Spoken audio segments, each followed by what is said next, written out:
السلام علیکم ناظرین. آج میرے پروگرام میں فلمی صنعت کی بہت سینئر بلکہ ٹیلی ویژن کی بھی کہوں تو بے جانا ہوگا بہت نامور شخصیت انور عزیز صاحب موجود ہیں. انور عزیز صاحب جو ہیں ان کی جو مثال ہے وہ یہی ہے کہ برگد کے نیچے جو ہے جو چھوٹا پودا ہوتا ہے وہ پھلتا پھولتا نہیں ہے. یہ بہت بڑی شخصیت کے صاحبزادے ہیں عزیز میرٹھی صاحب کے، اور انہوں نے اپنے قلم کے بہت سارے شاہکار جو ہیں فلمی دنیا کو جو ہے اس سے آشنا کیا، اور لوگوں نے بھی دیکھے ان کے قلم کے کمال. بہت ساری 100 سے زائد فلموں کے وہ لکھاری رہے. اس کے علاوہ انہوں نے ڈائریکشن کے شعبے میں بھی کام کیا، اور ان کے صاحبزادے نے کیا کام کیا وہ تو آج کچھ اپنی زبانی بتائیں گے، اور کچھ میں ان سے ایسی بات کروں گا کہ جس کی وضاحت بہت ضروری ہے ان کے کیریئر کے حوالے سے. السلام علیکم انور عزیز صاحب، کیسے ہیں آپ؟ جی وعلیکم السلام، اللہ کا شکر. اچھا انور عزیز صاحب، گفتگو کا آغاز تو آپ یقیناً اپنے والد گرامی کے حوالے سے کریں گے، ساتھ ساتھ کچھ نہ کچھ آپ کے حوالے سے بھی بات چیت جاری رہے گی. تو کچھ اپنے والد عزیز میرٹھی صاحب کے بارے میں بتائیں. ابو بیسیکلی تو رائٹر تھے، لیکن انہوں نے ڈائریکشن بھی کی. تو ایز اے رائٹر انہوں نے تقریباً 100 سے زائد فلمیں لکھی ہیں، اور اس میں ہر موضوع پر انہوں نے لکھی، اور کوئی بھی ان کا موضوع جو تھا وہ ایک دوسرے سے ملتا نہیں تھا. اور ان کو کہانی سنانے میں ملکہ حاصل تھا. لوگ پروڈیوسر پیسے لے کر کہتے تھے کہ آپ ہماری اس ڈائریکٹر کو کہانی سنا دیں، اتنا ان کو وہ سنانے میں ملکہ حاصل تھا. تو جہاں تک انہوں نے فلمیں لکھی وہ سلطنت، 80، 7 لاکھ، سلطنت، پاسبان، پرانی فلموں میں بڑے لوگ، اور اس کے بعد پھر جب سردار ایم ایس ڈار صاحب کے ساتھ فلمیں لوگوں کے ساتھ، پھر کرتے ہوئے خلیل کیسر صاحب کے ساتھ انہوں نے ناگن فلم لکھی. ناگن میں پروڈیوسر نے محسوس کیا کہ یہ تو رائٹر سے اچھے ڈائریکٹر ہیں، ان کا جو لکھا ہوا شارٹ ہوتا ہے آن پیپر وہ ڈویژن ہوتی ہے، شارٹ ڈویژن ہوتی ہے ڈائریکشن کی. تو انہوں نے ان کو ایک فلم دی حسن و عشق. پھر حسن و عشق کے بعد نیلو بیگم ہیروئن تھی اس کی، انہوں نے اپنی ایک فلم دی بڑے لوگ، وہ فلم ریلیز ہوئی. اس کے بعد ملک مشتاق صاحب تھے، انہوں نے ایک فلم انہوں نے دی ہزار داستان. ہزار داستان سپر ڈپر ہٹ فلم تھی. اس کے بعد پرستان اسی موضوع پہ انہوں نے بنائی. پھر انہوں نے کہا سوشل فلم بناتے ہیں. تو as a director writer in کی عالیہ بہت اچھی فلم تھی، شمیم آرا اور کمال اس کے. پھر لالا رخ، ستمگر، یادیں، میں اکیلا، یہ ان کی فلمیں ایز اے ڈائریکٹر چلتی رہی. اس کے بعد پھر بشیرہ اور دل لگی 72 میں انہوں نے اسلم ڈار صاحب کے لیے، اقبال کشمیری صاحب کے لیے بنارسی ٹھگ جیسی کامیڈی، منور ظریف کی فلم، اور ایک لاٹ ہے فلموں کا جو وہ لکھتے رہے. اور 2014 میں پھر وہ خالق ہے کہ سے جا ملے. اچھا انور عزیز صاحب، میں اپنے علم کے مطابق ہی بات کروں گا، یقیناً آپ اس میں کچھ تصحیح بھی کریں گے کہ ایک شخصیت اس فلمی صنعت میں گزری ہیں جنہوں نے میرے اندازے کے مطابق صرف 24 فلمیں ہی ڈائریکٹ کی، اور 16 فلمیں ان کی بہت زیادہ کامیابی سے ہمکنار ہیں. ان کا نام ہے محمد جاوید. میرے استادوں میں سے محمد جاوید فاضل صاحب کے 3-4 اسسٹنٹ جن کو میں ذاتی طور پہ جانتا ہوں، جن میں ایک آپ بھی ہیں، اور لیکن آپ سے نیچے کام کرنے والے بھی ایک ایسے صاحب ہیں جو اب اس دنیا میں نہیں موجود ہیں. دلاور ملک صاحب بھی ان کے اسسٹنٹ تھے، اور جنہوں نے سپنی سے اپنے کیریئر کو شروع کیا. ظفر شریف صاحب میرے علم کے مطابق آپ سے جونیئر تھے اور نیچے کام کرتے تھے. آپ خیر اللہ انہیں غریق رحمت کرے، اور دنیا میں موجود نہیں ہیں.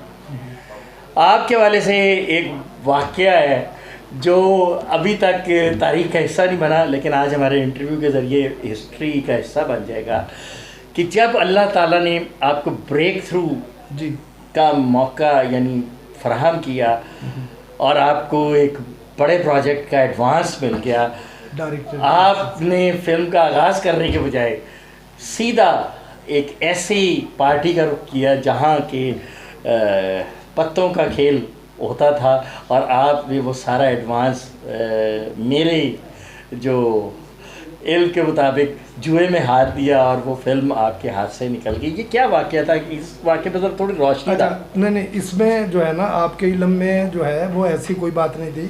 ایڈوانس دیا تھا انہوں نے مجھے، اور میں اوپننگ کرنا چاہ رہا تھا، لیکن جس دن اوپننگ ہونی تھی اس سے ایک دن پہلے جو فائنانسر تھا میرا، اس بیچارے کی ڈیتھ ہو گئی تھی.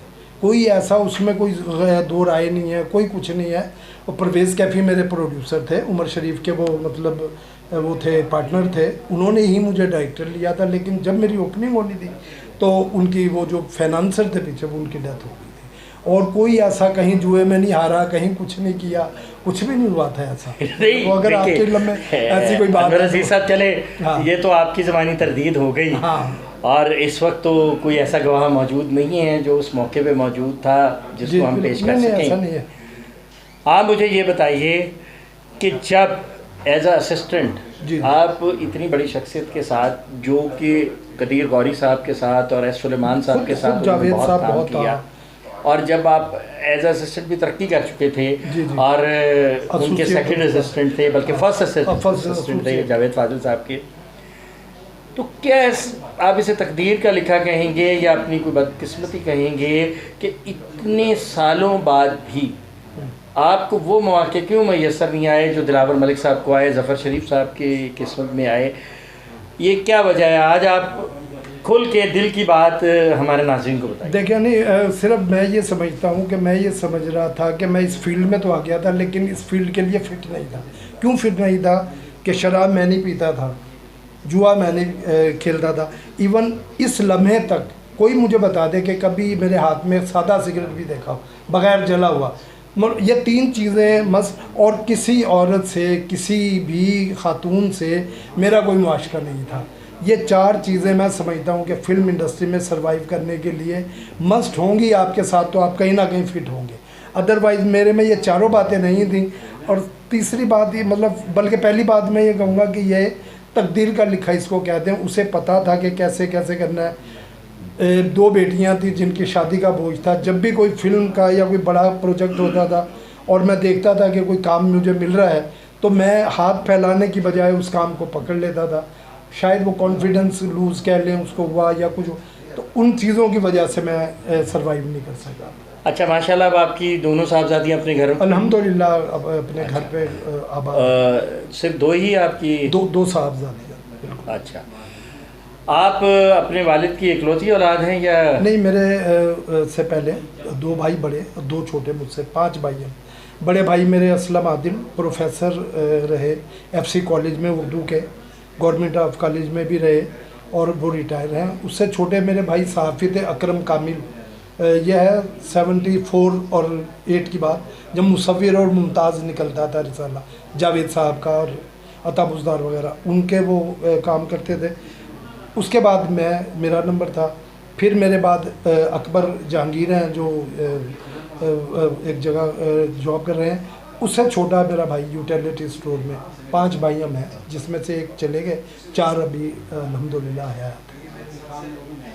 اچھا, اب جو ہے فلم فیڈریشن آف پاکستان کا ریوائول ہوا ہے, اور اچھی خان صاحب انہوں نے اس کار خیر کو انجام دے دیا اور بلا مقابلہ چیئرمین بھی منتخب ہو گئے ہیں. تو آپ کیا سمجھتے ہیں کہ اچھی خان صاحب کچھ کریں گے یا صرف زبانی جمع خرچی ہوگا؟ نہیں, وہ تو کریں گے اگر سینئرز نے انہیں کچھ کرنے دیا, جو جسے کہتے ہیں نا پردھان جو ہیں انڈسٹری کے, اگر وہ لوگوں نے ان کو مطلب ان کی ٹانگ نہ کھینچی تو پھر تو وہ کریں گے. کیونکہ ان کا ریکارڈ جو ہے وہ میرا بھی ان سے رابطہ ہے 20-25 سال سے. میں دیکھتا آ رہا ہوں جب وہ آئے تھے اور جس طرح انہوں نے اسٹارٹ, دبنگ آدمی ہیں, کانفیڈنٹ ہیں, وہ کر لیں گے. بس یہ ہے کہ جو لوگ کہیں ان کا کوئی ٹانگ نہ کھینچ لے, لیگ پولنگ نہ کر دے, تو مجھے لگتا ہے کہ وہ بندہ کرے گا. مطلب وہ اس میں ہے, کانفیڈنس بھی ہے اور جرت بھی ہے, لگن بھی ہے, سب کچھ ہے, وہ کر سکتے ہیں. اچھا, چند الفاظ اپنے استاد مرحوم محمد جاوید فاضل صاحب کے لیے کہہ دیں ذرا, وہ بھی ناظرین سن لیں کہ آپ اپنے استاد کو کیسا سمجھتے ہیں. جاوید فاضل صاحب میں سمجھتا ہوں کہ فلم انڈسٹری میں باقی بھی بڑے بڑے اچھے ڈائریکٹرز ہیں جن کے ساتھ میں نے کام بھی کیا, یا سینئرز بھی تھے.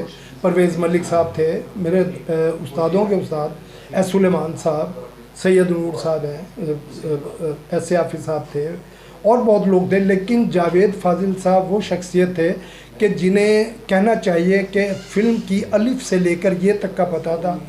کانفیڈنٹ تھے, بہت ہی اپنے مضبوط اعصاب کے مالک. فلم میں بڑی جگہیں ایسی آتی ہیں کہ جہاں انسان بالکل بے بس ہو جاتا ہے، لیکن میں نے انہیں ہر لمحہ ہر فلم میں نیا تجربہ کرتے ہوئے دیکھا. اور ان کی فلمیں آپ دیکھیں، ان سے اندازہ ہوگا کہ وہ اتنے مطلب ہے اپنے کام کے وہ مانے دھانے مطلب وہ تھے. کوئی شک نہیں ہے کہ انہیں کام کا نہیں پتہ تھا، اور انہوں نے پروف کیا اپنی فلموں سے اپنی.